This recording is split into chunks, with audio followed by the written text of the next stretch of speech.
একটা মেয়ে যার বয়ফ্রেন্ড তাকে প্রেগনেন্ট করে দেয়, কিন্তু পেটে বাচ্চা 4 মাস থাকার পর মেয়েটি জানতে পারে যে সে গর্ভবতী।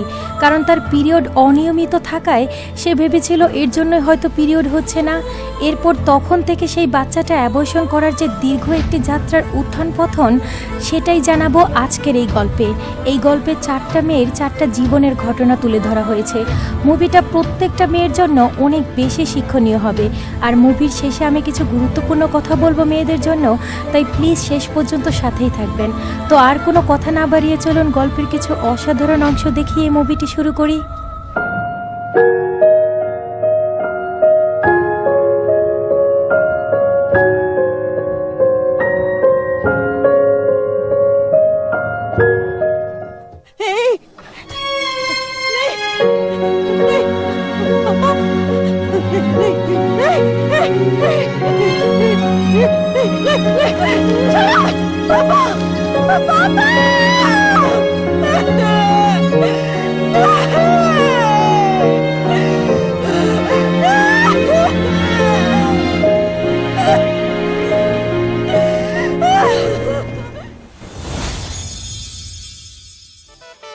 হাই বস, কি অবস্থা, কেমন আছেন? আমি শ্রাবণী আছি আপনাদের সঙ্গে আমার সিনে গল্পচিত্র পরিবারে। আপনাকে স্বাগতম। মুভির প্রথম চরিত্রের গল্পে আমাদেরকে একটা মেয়েকে দেখানো হয় যার নাম কায়াল। তো সকালবেলা সে তাদের বাড়ির বাগানে ছোট্ট একটা গাছ লাগাচ্ছে। এরপর কায়াল ঘরের বারান্দায় বসে থাকলে তার মা বলে, কিরে তুই এখনো রেডি হসনি? তারা সবাই চলে আসবে তো, মানে আজকে কায়ালকে ছেলেপক্ষরা দেখতে আসবে। তো তখনই কায়াল স্নান করে সেজেগুজে রেডি হয়। আর এরই মধ্যে ছেলেপক্ষ সবাই কায়ালকে দেখে পছন্দ করে ফেলে। তো পরিবারের সবাই বলে, আচ্ছা তোমরা একটু আলাদাভাবে কথা বলতে পারো। তো বাড়ির পেছনে বাগানের ওইখানে তারা কথা বলতে গেলে ছেলেটা বলে, আমার আপনাকে পছন্দ হয়েছে আর আমি আপনাকে বিয়ে করতে চাই। এখান থেকেই সিন রাতে আসলে কায়ালের মা কায়ালের বাবাকে বলে, আমার ছেলেকে পছন্দ হয়নি। আরে ছেলেটা নিচু জাতের, কিভাবে আমাদের সাথে মিলবে বলো? আর ছেলেটার আর্থিক অবস্থাও তেমন ভালো না। কায়ালের বাবা বলে, ছেলেটা শিক্ষিত, ভালো পরিবার, আর কি চাই তোমার? কিন্তু কায়ালের মা কোনোভাবেই রাজি না। আর তাদের এই কথাগুলো পাশের ঘর থেকে কায়াল শুনছিল। তো এখান থেকেই দ্বিতীয় চরিত্র মিত্রা নামের একজন মেয়েকে দেখানো হয় যে কোর্টে এসেছে। তো সে অ্যাডভোকেট সচিনের সাথে দেখা করে। সচিন বলে, আমি ডিভোর্স স্পেশালিস্ট, এখন পর্যন্ত আমি প্রায় 50 থেকে 60টা ডিভোর্সের কেস জিতেছি। তো বলুন ডিভোর্স কেন চাচ্ছেন? মিত্রা বলে, আমি তো ডিভোর্স চাচ্ছি না, আমার হাজবেন্ড আমাকে ডিভোর্স দিয়েছে, কিন্তু আমি আমাদের সম্পর্কটা ঠিক করার জন্য এখানে এসেছি। তো সচিন বলে, আপনার স্বামী কিসের জন্য ডিভোর্স দিয়েছে আপনাকে? মিত্রা একটু লজ্জা পেয়ে বলে, আমি কখনো মা হতে পারবো না তারা বলেছে, তাই সে ডিভোর্স চাচ্ছে। সচিন বলে, এটা কোনো ডিভোর্সের কারণ হিসাবে কোর্ট মানবে না। আপনাদের স্বামী স্ত্রীর কিছু ছবি আমাকে দিবেন আর আপনার স্বামীর ডিটেলস আমাকে জানাবেন, আমি বাকিটা সামলে নিব। তো মিত্রা মাথা নাড়িয়ে বলে, ঠিক আছে। এরপর এখান থেকেই তৃতীয় চরিত্রে দেখানো হয় দুইজন নিব্বা নিব্বিকে, যেখানে ছেলেটার নাম আবি আর মেয়েটার নাম নান্দি। তো তাদের অনেক দিনের রিলেশনশিপ, কিন্তু তারা দুজন ডিসাইড করেছে যে তারা এখন থেকে লিভিং রিলেশনশিপে থাকবে, কারণ তাদের দুজনের আবার বিয়েতে অ্যালার্জি আছে। তো এখান থেকেই সিন চতুর্থ চরিত্রে আসলে আমরা দেখতে পাই রাশমান্ত নামের একজন ছেলেকে, যে একজন প্রডিউসারের কাছে এসেছে। আর তার পুরো কনফিডেন্স আছে যে সেই গল্পটা যদি মুভি বানানো হয় তাহলে সেটা অনেক বেশি সুপারহিট হবে। তো সেই গল্প সম্পর্কে প্রডিউসারকে বললে প্রডিউসার বলে, আচ্ছা ঠিক আছে, আমরা আপনাকে পরে জানাবো। এরপর এখান থেকে বাইরে বের হলে রাশমানকে তার গার্লফ্রেন্ড ফোন দিয়ে বলে, আমি গীতা বলছি, আমি প্রেগনেন্ট, এখন আমি কি করব কিছুই বুঝতে পারছি না। এরপর আমাদেরকে গীতাকে দেখানো হয়। তার একটু পরে রাশমান তার কাজের এখানে আসলে তার বন্ধুকে বলে, দোস্ত আমার সাথে এই ঘটনা ঘটেছে। তার বন্ধু বলে, আমি আগে থেকেই জানতাম, তুই যখন আমার কাছে রুম চেয়েছিলি তখনই বুঝেছিলাম কিছু একটা হতে যাচ্ছে। আর এখন গীতা প্রেগনেন্ট, আচ্ছা কি আর করার, দাঁড়া আমি দেখি কি ব্যবস্থা করা যায়। এরপরের সিনে আবিনান্দিকে বলছে, দেখো আমরা লিভিং রিলেশনশিপে কত ভালো আছি তাই না, বিয়ের কি দরকার আছে বলো? আর বিয়ে করলে ঝগড়া শুরু হয়ে যাবে, তারপর বাড়তি ঝামেলা কাঁধের উপর এসে বসবে। আর এইদিকে কায়েলকে জনে জনে অনেক ছেলে দেখতে আসে, কিন্তু কায়েলের মা কোনো না কোনো দোষ বের করে ছেলেদেরকে রিজেক্ট করে দেয়। এরপর রাতে আবিনান্দিকে বলে, আচ্ছা যদি তুমি প্রেগনেন্ট হয়ে যাও তখন কি হবে? নান্দি বলে, এটার তো কোনো চান্সই নেই, তবে তোমরা প্রেগনেন্ট করে দিতে পারো। কিন্তু বাচ্চা প্রসব করতে পারো না। কি অদ্ভুত নিয়ম, তাই না? এইদিকে রাশমান্দ কিভাবে বাচ্চাটা নষ্ট করবে সেই চিন্তায় মরিয়া হয়ে ওঠে। তাই তার বন্ধুকে বলে, দোস্ত কোনো একটা ব্যবস্থা কর। তো সেই বন্ধু বলে, আমার কাছে 2টা ওষুধ আছে, সেটাতেই মনে হয় কাজ হয়ে যাবে। আচ্ছা ঠিক আছে, কালকে দেখা করিস, দিয়ে দিবনে। তো তখন রাশমান্দ সেখান থেকে চলে যেতেই তার বন্ধু আবার ডাক দিয়ে বলে, আচ্ছা শোন, কয় মাস চলছে এখন? রাশমান্দ বলে 4 মাস। সাথে সাথে তার বন্ধু বলে, 4 মাস এতদিন হয়ে গেছে? 2 মাস হলে হয়তো সেই ওষুধটা কাজে দিত। এখন অ্যাবর্শন করা ছাড়া কোনো উপায় নেই। তুই যত দ্রুত পারিস হসপিটালে খবর নে। এর পরের সিনে মিত্রার কেসটা কোর্টে তোলা হয়, যেখানে জজ বলে, আচ্ছা ঠিক আছে, আমরা আরো 2টা দিন সময় নিচ্ছি, এরপর রায় ধার্য করা হবে। তো পরদিন সকালে কায়েলের বান্ধবীরা কায়েলের বাড়িতে এসে তাকে একটু শপিং এ নিয়ে যায়, কারণ কায়েলের বান্ধবীর বড় বোনের বিয়ে। তো কায়েল সেই গয়নার দোকানে গিয়ে যখন নিজে গয়নাগুলো পরে আয়নার দিকে তাকায়, তখন দেখে তাকে পুরো বউ বউ লাগছে। আর তখন থেকেই তার বউ সাজার ইচ্ছাটা আরো বেশি বেড়ে যায়। আর এখান থেকেই সিন কায়েলের বাবার কাছে আসলে দেখা যায় তাদের গ্রামের একজন শিক্ষক মারা গিয়েছে। আর সেই গ্রামের রীতি ছিল, কেউ যদি মারা যায় তাহলে তাকে আনন্দের সাথে বিদায় দেওয়া। তাই কায়েলের বাবা সবার সাথে নাচানাচি করে সেই মৃত ব্যক্তিকে বিদায় জানায়। সিন মিত্রার কাছে আসলে দেখা যায় সে শচীনের সাথে দেখা করে। তো শচীন বলে, শুনুন, আপনি যে বাচ্চা প্রসব করতে ব্যর্থ, তার একটা মেডিকেল রিপোর্ট দরকার আমাদের, এরপর আমি বাকি ব্যবস্থা নিতে পারবো। আর তখন তার দেওয়া মামলাটা ভিত্তিহীন হয়ে যাবে। এখন আপনি কি সেই মেডিকেল টেস্টটা করাতে রাজি? মিত্রা বলে, আমি আমার হাজবেন্ডের কাছে থাকতে চাই, তার জন্য যা কিছু করা লাগে আমি করব। এরপর শচীন বলে, আপনি সামনের একটা হসপিটালে টেস্টটা করিয়ে আমাকে রিপোর্টটা দেখাবেন, কোনো টেনশন করবেন না, সবকিছু ঠিক হয়ে যাবে। তো এইদিকে কায়াল পুকুরের পাড়ে বসে গল্প লিখছিল, আর তখনই তার মা ডেকে বলে, শোন, আজকে একটা ছেলে দেখতে আসবে তোকে, আর এই সম্বন্ধটা তোর বোন জামাই এনেছে। এটা শুনে কায়াল একটু খুশি হয়। আর কায়ালকে এখন পর্যন্ত যে কয়েকটা ছেলে দেখতে এসেছে, সেই কয়েকটা ছোট ছোট গাছ লাগিয়েছে কায়াল। তো এরই মধ্যে কায়াল খুব সুন্দর করে রেডি হয়ে ছেলেপক্ষের সামনে আসলে তারা বলে, আমাদের মেয়েকে খুব পছন্দ হয়েছে। তো তাদের মধ্যে কথাবার্তার সময় কায়ালের বাবা আসলে ছেলেটা বলে, আঙ্কেল, আপনি কি ওই লোকটা যে একটা লাশ মারা গিয়েছিল আর ওইখানে নাচছিলেন? কায়েলের মা বলে, না না, ও নাচানাচি করবে কেন? কিন্তু কায়েলের বাবা সত্যি করে বলে, জি হ্যাঁ, এটা আমাদের গ্রামের রীতি। আর সাথে সাথেই ছেলেপক্ষরা চলে যায়। এরপর কায়েলের মা তো ভীষণ রেগে ক্ষোভ ঝাড়তে থাকে যে আমার এমনিতেই ছেলে পছন্দ হচ্ছে না, যাও একটা পছন্দ হলো তাও তোর বাবা ভেস্তে দিল। এই কথা শুনতে পেয়ে কায়েলের বাবা খুবই কষ্ট পায়। এরপর রাতে বারান্দায় বসে থাকলে কায়েলকে বলে, মা, আমার জন্য তোর এই সম্বন্ধটা নষ্ট হয়ে গেল মা, নিজেকে খুবই ছোট মনে হচ্ছে। কায়েল বলে, না না বাবা, কোনো বাবাই মেয়েদের খারাপ চায় না, হয়তো আমার কপালে ওই লোকটার সাথে বিয়ে লেখা নাই, তাই এভাবে ভেঙে গেল, তুমি প্লিজ কেঁদো না বাবা। এরপর নান্দির অফিস থেকে তাকে ফোন দিয়ে জানায়, তোমাকে অফিস থেকে বহিষ্কার করা হয়েছে। নান্দি বলে, কিন্তু কেন স্যার? স্যার বলে, কারণ তুমি অসভ্যের মতো পা টেবিলে উঠিয়ে তারপরে কাজ করো। নান্দি রেগে বলে, এটা কোনো কথা? আপনারা কি আমার কাজে কোনো কমতি দেখেছেন? স্যার প্লিজ, আপনারা আমাকে চাকরিটা থেকে বের করে দিবেন না, আমি এরপর থেকে সবকিছু মেনেই কাজ করব। তো এর পরের সিনে শচীন মিত্রাকে তার রিপোর্টটা দেখিয়ে বলে, আপনি সব দিক থেকে ফিট আছেন, আপনি অবশ্যই মা হতে পারবেন, তাহলে আপনি কেন এত নাটক করলেন আমার সাথে? মিত্রা তখন কোনো কথাই বলে না, শুধু কাঁদতেই থাকে। শচীন বলে, তাহলে কি আপনি জানতেন না যে আপনি মা হতে পারবেন কি পারবেন না? মিত্রা মাথা নাড়ালে সাথে সাথে শচীন বলে, আপনার সাথে বেইমানি করেছে আপনার হাজবেন্ড। ম্যাডাম, এই রিপোর্টটা আপনি আমাকে দিন, আমি তার উকিলের মুখে উড়িয়ে মারবো। একটা মেয়ের জীবন নষ্ট করার জন্য কেসটা হাতে নিয়েছে, তার কাছে কি মনুষ্যত্বের কোনো মূল্য নেই? চলেন, এক্ষুনি চলেন আমার সাথে, এই বেইমানকে আপনার নিজেরই ডিভোর্স দেওয়া উচিত। এরপর মিত্রা বলে, বসুন, ডিভোর্স হয়ে গেলে সেও চলে যাবে, আপনিও চলে যাবেন, কিন্তু আমি কোথায় যাব বলুন? আমি কার কাছে যাব? আমি কোথায় মুখ দেখাবো? শুধুমাত্র ডিভোর্সটা যেন না হয়, আপনি এটাই করুন, তাহলে অন্তত আমি সমাজে মাথা উঁচু করে চলতে পারবো। এইদিকে গীতা মানসিকভাবে এতটাই ডিপ্রেশনে ডুবে যায় যে তার নিজের সন্তানকে ঘুষি মেরে ফেলতে চায়। সাথে সাথে তার বয়ফ্রেন্ড পাশের রুম থেকে আসলে এটা দেখে সে একদম স্তব্ধ হয়ে যায়। পরদিন কোর্টে মিত্রার হাজব্যান্ডের অ্যাডভোকেট বলে সে তাকে খুব মানসিকভাবে টর্চার করে, আর তার ওয়াইফের টর্চারের জন্য সে মানসিকভাবে একেবারে বিধ্বস্ত হয়ে গেছে। আর এই যে তার মেডিকেল রিপোর্ট। এরপর জাজ শচীনকে বলে, তোমার কিছু বলার আছে? শচীন বলে, আমি এখন পর্যন্ত 80টার মতো ডিভোর্সের কেস লড়েছি, কিন্তু এরকম কোনো কাপল দেখি নাই যাদের মধ্যে একজন ডিভোর্স চায় না। আর এইবারে মিত্রা ম্যাডাম ডিভোর্স চায় না, সে চায় তার স্বামী সংসার করতে, সে যেভাবেই রাখবে তাকে, তার সঙ্গে সে সেভাবেই থাকতে চায়। যদি এই কেস 10 বছর পর্যন্ত চলতে থাকে তাও আমি সেটা লড়তে রাজি। সে মনে করে সমাজ তাকে মানবে না যে সে একজন ডিভোর্সি মহিলা। জজ বলে আমি 3টা কাউন্সিলিং করার সময় দিচ্ছি, তাড়াহুড়ো করে আপনারা কোনো ডিসিশন নেবেন না। এদিকে রাশমান্ত অনেক চিন্তা করার পর শুটিং স্পটে ডিরেক্টরকে বলে, স্যার আপনার সঙ্গে আমার একটু কথা আছে। স্যার বলে, হ্যাঁ বলো, কি অবস্থা? রাশমান্ত বলে, স্যার আমার 2 সপ্তাহ ছুটি লাগবে। স্যার বলে, কেন? রাশমান্ত বলে, পার্সোনাল প্রবলেম স্যার। তো সেই ডিরেক্টর লোকটা এতটাই ভালো যে নিজ থেকে কিছু টাকা রাশমান্তের পকেটে দিয়ে বলে, ঠিক আছে তুমি সময় নাও, আর আমাকে প্রয়োজন হলে অবশ্যই ফোন দিবে। এরপর গীতাকে নিয়ে হসপিটালে আলট্রাসাউন্ড করার সময় দেখে বাচ্চাটা কি সুন্দর পেটের মধ্যে সুস্থ আছে, কিন্তু এদের মধ্যে তো কোনো শান্তি নেই। এইদিকে আবিনান্দি তাদের লিভিং রিলেশনশিপে অনেক আনন্দের সঙ্গে সময় কাটাচ্ছে।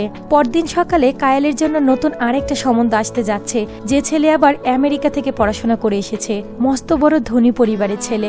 এটা তার মা গর্ব করে প্রতিবেশীদের জানাচ্ছে। এইদিকে কোর্টে মিত্রার অপোজিট অ্যাডভোকেট বলে, এই মেয়েটা তার শ্বশুরের বিরুদ্ধে যৌন হয়রানির মামলা করতে যাচ্ছে, অথচ তার শ্বশুর তাকে মেয়ের মতো করে ভালোবাসে। আর মিত্রা এইসব নোংরা কথা শুনে একদম স্তব্ধ হয়ে যায়। সাথে সাথে সচিন বলে, উনি মিথ্যা কথা বলছে স্যার। আর ওই অ্যাডভোকেট বলে, সে যদি এতই ভালো হতো তাহলে সে তার বাবা মার সাথে থাকতো, মিসেস মিত্রা মহিলা হোস্টেলে কেন থাকে? এইসব কথা শুনে মিত্রার লজ্জায় সেখান থেকে বের হয়ে যায়। এরপর বাইরে এসে ভাবতে থাকে, আমার হাজব্যান্ড কতটা নিচে নেমে গিয়েছে যে আমার বাবার মতো শ্বশুরকে নিয়ে আমার সঙ্গে নোংরা কথা বলতে দ্বিতীয়বার ভাবলো না। তো সেইখানে সচিন এসে বলে, আপনি এইভাবে বের হয়ে গেলেন কেন কেস চলাকালীন সময়ে? এইভাবে বের হওয়া উচিত হয়নি। যাই হোক, এখনো ফাইনাল রায় বাকি আছে, চিন্তা করবেন না। এই বলেই সচিন পাশে একটা গিফট রেখে সেখান থেকে চলে যায়। তো এইদিকে আবার কায়েলকে সেই আমেরিকান প্রবাসীর ছেলেপক্ষ দেখতে আসে, তাই বাড়িতে আশীর্বাদ অনুষ্ঠানের মতো সব আয়োজন করা হয়। কিন্তু হঠাৎ করেই এত আয়োজনের মধ্যেই কায়েলের মা বিয়েটা ভেঙে দেয়। এরপর সবাই চলে গেলে কায়েলের বাবা কায়েলের মাকে রেগে বলে, তোমার কি মাথা ঠিক আছে? আশীর্বাদ অনুষ্ঠান হয়ে যেত আজকে, আর তুমি বিয়েটা ভেঙে দিলে কেন? সাথে সাথে কায়েলের মা বলে, হ্যাঁ তোমরা তো এগুলাই দেখো যে আমি বিয়ে ভেঙে দেই। ওই যে যখন কায়েল ছেলেটার বড় ভাইয়ের মেয়েকে কোলে নিল তখনই তো দেখলাম বাচ্চাটা প্রতিবন্ধী, আর তার ছোট ভাইয়ের সাথে আমার মেয়েকে বিয়ে দিলে যদি এরকম হয় তখন কি করবে? হ্যাঁ, আমার মেয়েকে ভালো জায়গায় বিয়ে না দিতে পারলে আমি শান্তি পাচ্ছি না। তো এইদিকে রাতে কায়েলের মামা আর কায়েলের বাবা এইসব নিয়ে কথা বলতে থাকলে কায়েল সেখানে আসে। কায়েল বলে, বাবা আমার এসব ভালো লাগছে না, যে ছেলেই আমাকে দেখতে আসে আমার দোকানের পণ্যের মতো তাদের সামনে বসে যেতে হয়। আর মায়ের এই ছেলের টাকা নেই তাই পছন্দ না, ওই ছেলের কুণ্ডলির সাথে আমার কুণ্ডলি মিলছে না তাই পছন্দ না, আরেকজনের পরিবার ভালো না। কায়েলের বাবা বলে, মা তোর মাকে ভুল বুঝিস না, তোর মাও তোকে খুব ভালোবাসে, কিন্তু তোকে সবচেয়ে ভালো ছেলের কাছে দিতে চায় তো তাই এমনটা করছে, তুই কষ্ট পাস না। আচ্ছা আমি এই ব্যাপারটা দেখব, এখন তুই বলতো তুই কি করতে চাস, তুই কি হতে চাস? যদি পড়াশোনা আরো বেশি করতে চাস তাহলে আমাকে বল, আমি ভর্তি করে দিব। কায়েল বলে, বাবা আমার লিখতে অনেক ভালো লাগে, আমি লেখক হতে চাই। কায়েলের বাবা একটু হেসে বলে, বাহ এটা তো ভালোই কথা, তবে তাই হবি? আমার কাছে 10টা গল্প আছে, তোর মায়ের কাছে 10টা গল্প আছে, আর তোর মামার কাছেও গল্প আছে, এগুলো লিখলেই তো তোর মন ভালো হয়ে যাবে। এই নিয়ে তারা সবে অনেক হাসাহাসি করতে থাকলে কায়েল বলে, বাবা কালকে তোমার জন্মদিন আর তুমি ভুলে গিয়েছ? আমি কিন্তু ভুলে যাইনি, তাই তাড়াতাড়ি এখনই গিয়ে ঘুমিয়ে পড়ো, কাল সকাল সকাল আমরা সবাই মিলে মন্দিরে যাব। তো এর পরের সিনে আবি তার বন্ধুকে বলে, দোস্ত দেখ আমাদের যে রিলেশনটা চলছে এটা যদি এরকম ভাবে চলতে থাকে তাহলে আমি আরো 100টা মেয়ের কাছে যেতেও দ্বিধাবোধ করব না, আর আমি এটা চাচ্ছি না। মন থেকে আমি নান্দিকে অনেক বেশি ভালোবেসে ফেলেছি, তো আমি ওকে বিয়ের প্রপোজ করতে চাচ্ছি। তার বন্ধু বলে, হ্যাঁ এটাই বেটার।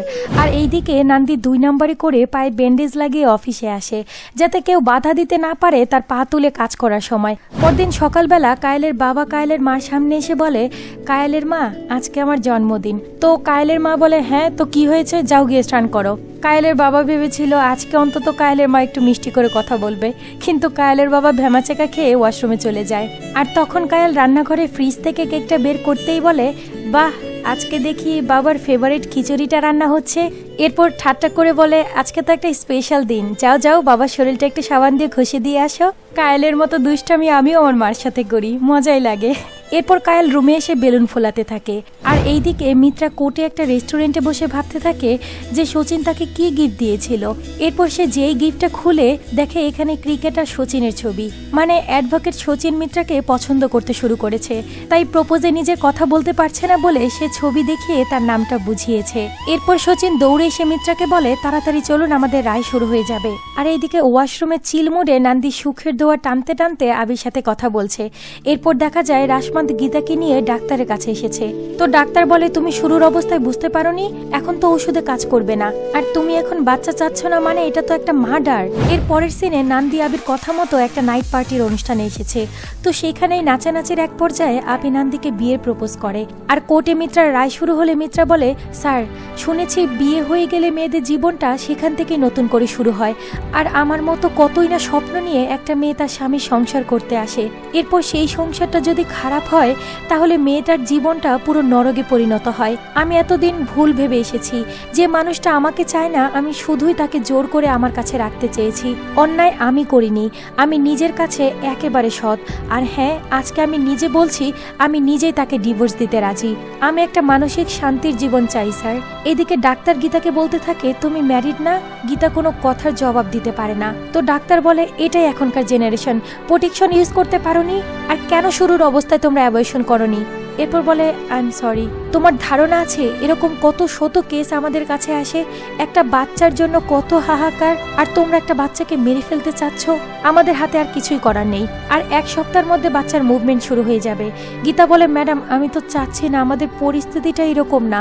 ম্যাডাম বলে আমাদের হাতে কিছু করার নেই, তুমি এখন যেতে পারো। এখান থেকে সিন কাট হয়ে কায়েলের কাছে আসলে দেখা যায় কায়েল খুব আনন্দের সাথে বেলুনগুলো ফোলাতে থাকে। তো হঠাৎ করেই তার মা চিৎকার দিলে কায়েল বাইরে বের হয়ে এসে দেখে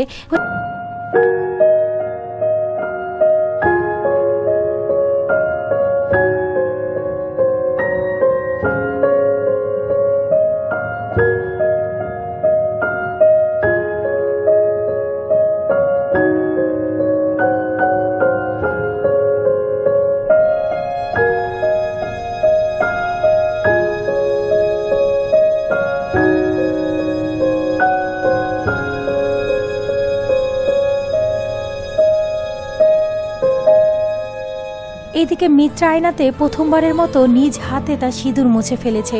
অপরদিকে নান্দি আবির ভালোবাসার মর্মই বুঝতে পারছে না। অন্যদিকে গীতা ডাক্তারের চেম্বার থেকে বের হয়ে দেখে রাশমান্ত সেখানে নেই। তাকে বারবার ফোন দিচ্ছে কিন্তু ফোন বন্ধ। এরপর দেখা যায় কায়েলের বাবা মারা গিয়েছে, মানে সে সেইখানে হার্ট অ্যাটাক করেছিল। এরপর তাকে ফুল দিয়ে সাজানো হয় শেষবারের মতো বিদায় দেওয়ার জন্য। আর যখন তাকে পোড়ানোর জন্য আগুনের কাছে নেওয়া হয়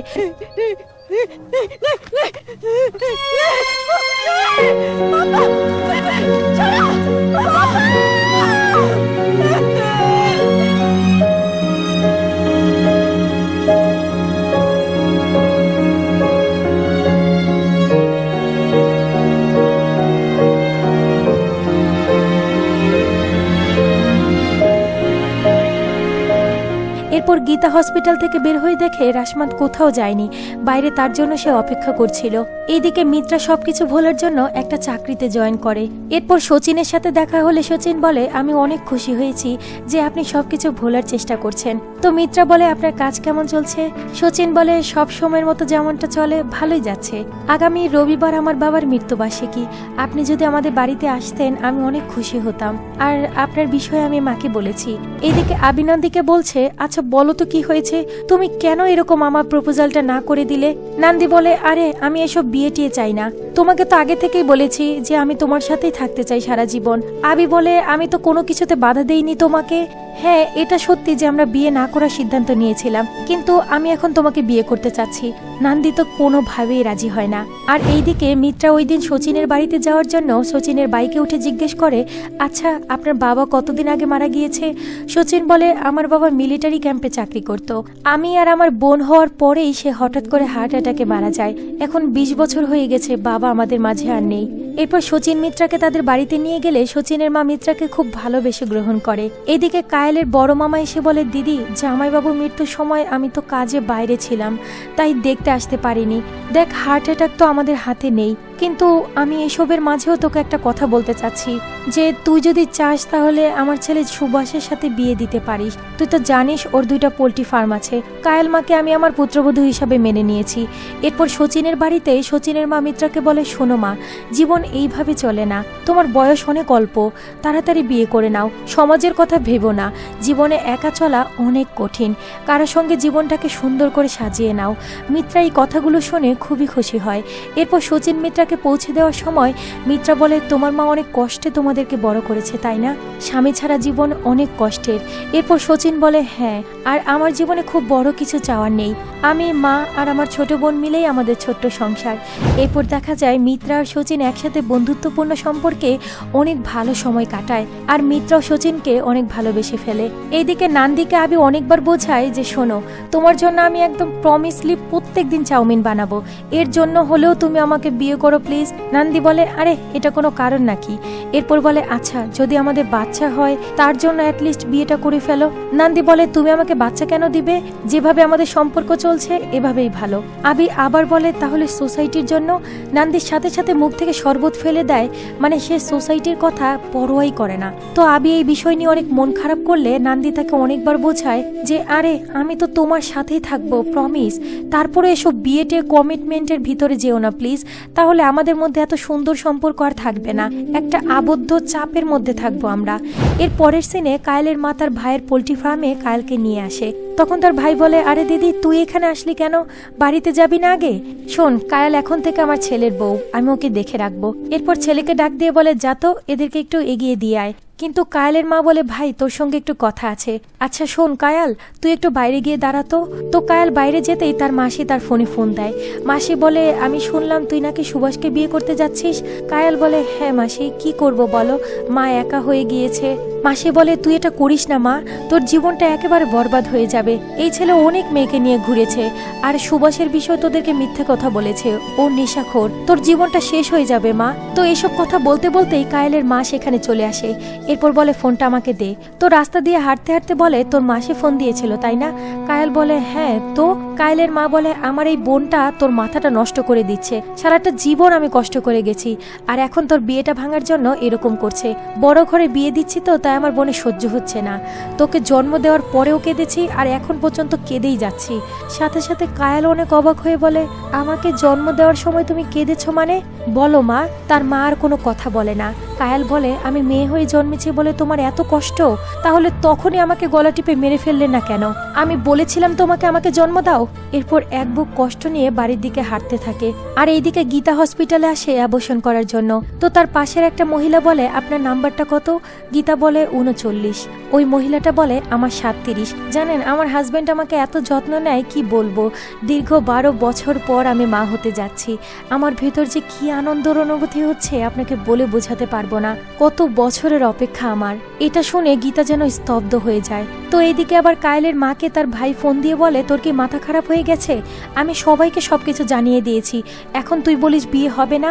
সাথে সাথে কায়েলের মা বলে, হ্যাঁ হবে না, কারণ আমার মেয়ের পছন্দ না।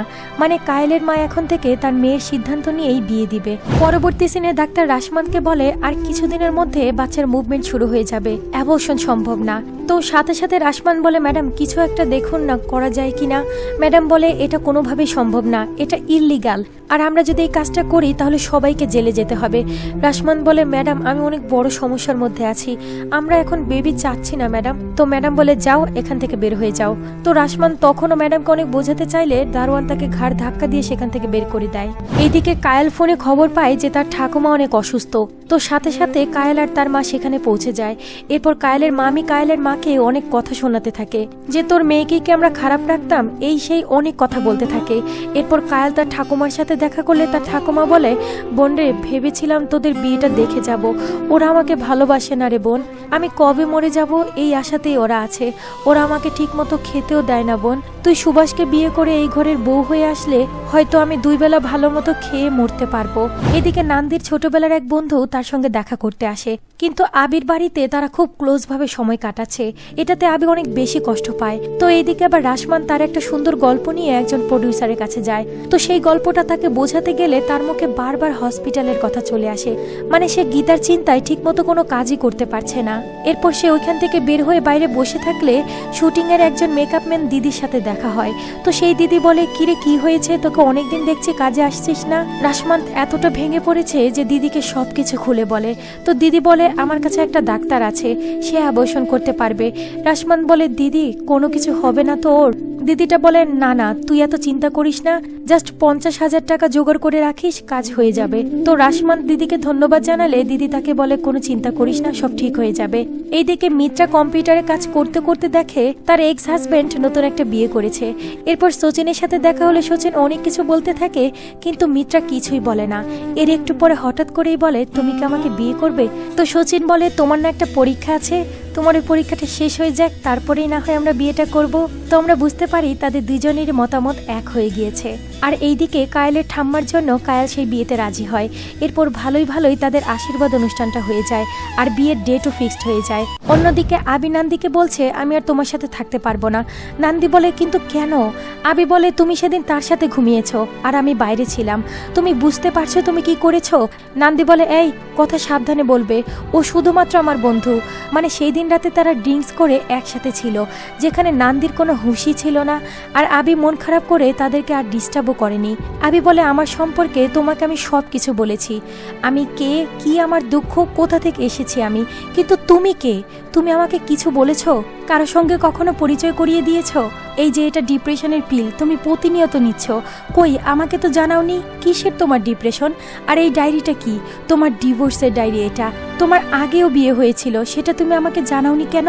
এরপর এদের দুইজনের মধ্যে এইসব নিয়ে খুব কথা কাটাকাটির এক পর্যায়ে নান্দি সেখান থেকে চলে যায়। আর এইদিকে কায়েলের মা বলে, মা তোর যখন বিয়ে হয়ে যাবে তখন থেকেই তুই এই বাড়ির অতিথি, ওইখানে ভালো মতো থাকিস মা, যা কিছু হয় না কেন চুপচাপ মেনে নিস, ওদেরকে খুশি রাখার চেষ্টা করিস মা। তো এখান থেকে সিন গীতার কাছে আসলে দেখা যায় গীতা আস্তে আস্তে অনেক বেশি ডিপ্রেশনের দিকে চলে যাচ্ছে। এরপর সেই দিদিটার কথা মতো রাশমান গীতাকে নিয়ে কেরালার উদ্দেশ্যে রওনা দেয়। তো এইদিকে আবার মিত্রা প্রথম বেতন পেয়েছে, তাই খুশি হয়ে সচিনকে ফোন দিয়ে বলে, তোমার সাথে একটু দেখা করব। আর এইদিকে কায়েলের বিয়ের অনুষ্ঠান শুরু হয়ে যায়। অন্যদিকে নান্দি ডিপ্রেশনে একদম পাগল হয়ে যায়, কারণ আবি তাকে ছেড়ে চলে গেছে। তো এরপর সচিনের সাথে দেখা করতে আসলে দেখে সচিনের জায়গা সচিনের মা বসে আছে। তো মিত্রা সচিনের মাকে বলে, মা আমি পরীক্ষায় খুব ভালো রেজাল্ট করেছি আর আজকে বেতনও পেয়েছি, এই যে দেখুন মা রেজাল্ট। তো সচিন আসে নাই মা? তো সচিনের মা বলে, মা আমি সবটা বুঝতে পেরেছি, তোমাকে একটা কথা বলি, আমি চাই না যে কোনো ডিভোর্সি মেয়ে আমার ছেলের বউ হোক, আমার একটা মাত্র ছেলে। দেখুন এই মহিলাই কিন্তু কয়েকদিন আগে বলল যে মা সমাজের কথা ভেবো না, তুমি বিয়েটা করে ফেলো, অথচ তার নিজের ছেলেকে কোনো ডিভোর্সি মেয়ের সাথে বিয়ে দিতে রাজি না। এই হচ্ছে আমাদের সমাজের মানুষ। তো মিত্রা এক বুক কষ্ট নিয়ে সেখান থেকে চলে আসে। এরপর কায়েলের মা কায়েলকে ছেলে পক্ষের সাথে বিদায় দেয়। আর তখন আমাদের 4টা মেয়ের জীবনের গল্প 4 ভাবে দেখানো হয়, যেখানে তাদের সমস্যাগুলোও আলাদা আর কষ্টগুলোও আলাদা। এইদিকে গীতার অ্যাবর্শনটা হয়ে যায়। আর এর পরের সিনে কান্নাগি নামক একজন রাইটারকে আমাদেরকে দেখানো হয়, যেখানে একটা মেয়ে বলে, ম্যাডাম আমি আপনার পুরো বইটি পড়েছি, আমার খুবই ভালো লেগেছে ম্যাডাম, আমার এক বান্ধবীর নাম নান্দি আর তার ছোট বোনের নাম গীতা, তো আমি পুরো গল্পটা অনেক ভালো মতো ফিল করতে পেরেছি। আচ্ছা ম্যাডাম আসলে এই 4 জনের সাথে সম্পর্কটা কি? ম্যাডাম বলে, সেই গল্পটাও লেখা ছিল, কিন্তু আমি আসলে সেই পেজটা ছিঁড়ে ফেলেছি, কারণ কিছু কিছু সময় জীবনটা এরকম ভাবে হয় যে আমাদের সবকিছু ঝেড়ে ফেলে তারপর জীবনে এগিয়ে যেতে হয়। কত কিছুই তো আমাদের জীবনের সাথে হয়, তাই না? তো সেই অনুষ্ঠান থেকে বাড়িতে আসার সময় কাঙ্গানি বলতে থাকে, আসলে এই 4টা গল্পের মেয়ে আমি নিজেই। এবার ফ্ল্যাশব্যাকে আমাদের দেখানো হয় কায়েলের চরিত্রে এই কাঙ্গানি ছিল। এরপর তার মামাতো ভাইয়ের সঙ্গে বিয়ে হওয়ার পর সে সেই সংসারে সুখী ছিল না, তাই সে তাকে ডিভোর্স দিতে বাধ্য হয়। এরপর সচিনের মার কাছে এসে সচিনকে বিয়ে করার কথা বললে সচিনের মা সেখানে রাজি হয় না। তখন থেকেই তার জীবনটা এলোমেলো হয়ে যায়। এরপর সে নান্দি রূপ ধারণ করে আর শেষে কাঙ্গানিকে আরেকটা ছেলে পক্ষ দেখতে আসে বিয়ের জন্য, আর যে এই রাশমান্ত। আর এরপরেই দেখা যায় গীতা নামের এই মেয়েটি এই কাঙ্গানি যে প্রেগনেন্ট হয়ে যায়। এরপর সেই বাচ্চাকে তখন অ্যাবর্শন করে ডাস্টবিনে ফেলে দিলে একটা কুকুর সেই বাচ্চাটাকে টানতে টানতে নিয়ে যায়। রাশমান্ট এটা নিজ চোখে দেখতে পেয়ে নিজেকে খুব ছোট মনে করতে থাকে। আর এখান থেকে ফ্ল্যাশব্যাকে ছোট্ট করে বলা হয় যে তুই যেটা করতে চাস জীবনে সেটাই কর। ওই যে কায়েলের বাবা বলেছিল আর কায়েল বলেছিল আমি রাইটার হতে চাই, ঠিক এখানেই এই কাঙ্গানি রাইটার হয়। আর এখানেই এই অসাধারণ মুভিটা শেষ হয়ে যায়। মেয়েদের উদ্দেশ্যে কিছু কথা বলি। আজকে তুমি বা আপনি যে ভুলটা করেছেন আর যার জন্য নিজেকে ছোট মনে করছেন, ঠিক 6 মাস পর বা সর্বোচ্চ 1 বছর পর এই ভুলটাই একদম অস্পষ্ট হয়ে যাবে। সময় এমন একটা মূল্যবান পরিস্থিতি যেটা সব কিছু পরিবর্তন করতে পারে। তাই জীবনের প্রত্যেকটা ভুলের জন্য কখনো নিজেকে শেষ করার চিন্তাভাবনা করবেন না। এই যে উদাহরণ হিসাবে কাঙ্গানিকে দেখুন, তার জীবনে কত শত ভুল, তারপরও সে ঘুরে দাঁড়িয়েছে। আমাদের মেয়েদের জীবনটা তো এমনই, নিজেকে নিজে না ভালোবাসলে পৃথিবীর কেউ ভালোবাসবে না। তাই হ্যাঁ, সব পরিস্থিতিতে নিজেই নিজের ভালো বন্ধু হয়ে উঠুন, দেখবেন একটা সময় পর জয় আপনারই হবে। তো মুভিটি আপনাদের কেমন লাগলো প্লিজ জানাবেন। আর হ্যাঁ, সাবস্ক্রাইব করছেন না কেন?